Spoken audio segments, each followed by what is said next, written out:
कार्तिक महत्तम तीसरा अध्याय। सत्यभामा बोली, हे भगवान, आप काल स्वरूप हैं और काल के संपूर्ण भाग समान हैं, तब फिर कार्तिक मास ही क्यों श्रेष्ठ है?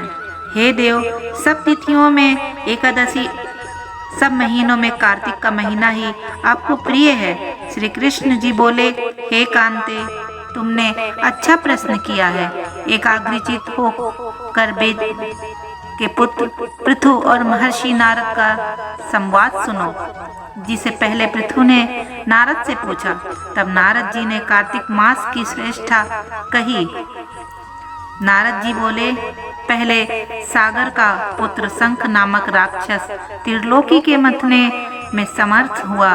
उसने संपूर्ण देवताओं को जीत स्वर्ग से निकाल इंद्रादि संपूर्ण लोकपालों के अधिकार अपने हाथ में ले लिए।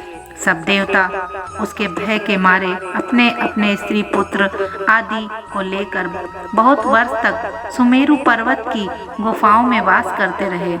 जब देवता गुफाओं में रह रहे थे, तब शंखासुर ने विचार किया, मैंने देवताओं को तो जीत लिया है, तो भी वे बलवान मालूम होते हैं। हाँ, अब जान पड़ा है कि वे सब वेद मंत्रों से युक्त हैं। इससे उनके वेद मंत्रों का हरण करने से वे सब बलहीन हो जाएंगे। ऐसा विचार कर वह असुर विष्णु भगवान को नींद से ग्रस्त देख स्वयं भू ब्रह्मा जी के लोक में जाकर वहां से वेदों को निकालकर चलने को तत्पर हुआ। तब वे उसके भय के मारे यज्ञ के मंत्र बीजों समेत जल में प्रवेश कर गए। तब तो वह शंखासुर बेहद उन्हें ढूंढता हुआ समुद्र के भीतर विचरने लगा, परंतु वे वेद एक स्थान पर कहीं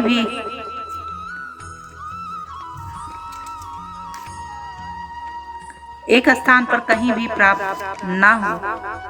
पीछे से ब्रह्मा जी सब देवताओं को संग ले और पूजा की सब सामग्री इकट्ठी कर वैकुंठ में विष्णु भगवान की शरण में गए। वहाँ उनके जगाने के निमित्त सब देवता गाने बजाने लगे और गंध धूप बार बार देने लगे। उनकी भक्ति से संतुष्ट होकर भगवान ने नेत्र खोले। तब देवताओं ने विष्णु भगवान के दर्शन किए और पोषोपचार से पूजा करके दंडवत पृथ्वी पर गिर पड़े।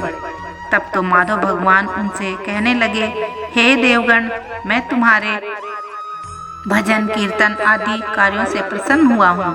आप लोगों की मनोकामना मैं पूर्ण करूँगा। अश्विन शुक्ल पक्ष की एकादशी से देवउठानी एकादशी तक पहर भर रात्रि रहे, तब से जो मनुष्य तुम्हारी तरह भजन और कीर्तन करेंगे, वे मुझे प्रसन्न कर मुझे प्राप्त होंगे। शंखासुर जिन वेदों को हर लाया है, वे सब जल में स्थित हैं।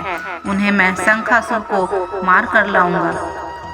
अब से बीज मंत्र समेत सब वेद प्रतिवर्ष कार्तिक के महीने में सदा जल में निवास करेंगे। मत्स्य रूप धारण कर मैं जल में जाता हूँ। तुम संपूर्ण मुनियों को लेकर संग आओ। इस लोक में जो अच्छे मनुष्य प्रातःकाल स्नान करते हैं, वे निश्चय अक्षत स्नान के फल को प्राप्त होते हैं। जो कार्तिक में सदा व्रत करते हैं, उनको हे इंद्र, तुम मेरे लोक में पहुंचा दिया करो। हे यम, तुम सदा उनकी विघ्नों से रक्षा करते रहो। और हे वरुण, तुम उनको पुत्र पौत्र आदि देते रहो। हे कुबेर, तुम उनकी धन वृद्धि करो, जिससे यह मेरा रूप धारण कर साक्षात जीवन मुक्त हो जाएं। और हे अन्य देवताओं, जो जन्म से मरण तक उन बातों को धारण करते हैं, वे तुम्हारे द्वारा भी पूज्य हैं। जैसे तुमने मुझे एकादशी को जगाया है, इसीलिए यह तिथि सदा मनाने योग्य है। कार्तिक महत्तम तीसरा अध्याय समाप्त।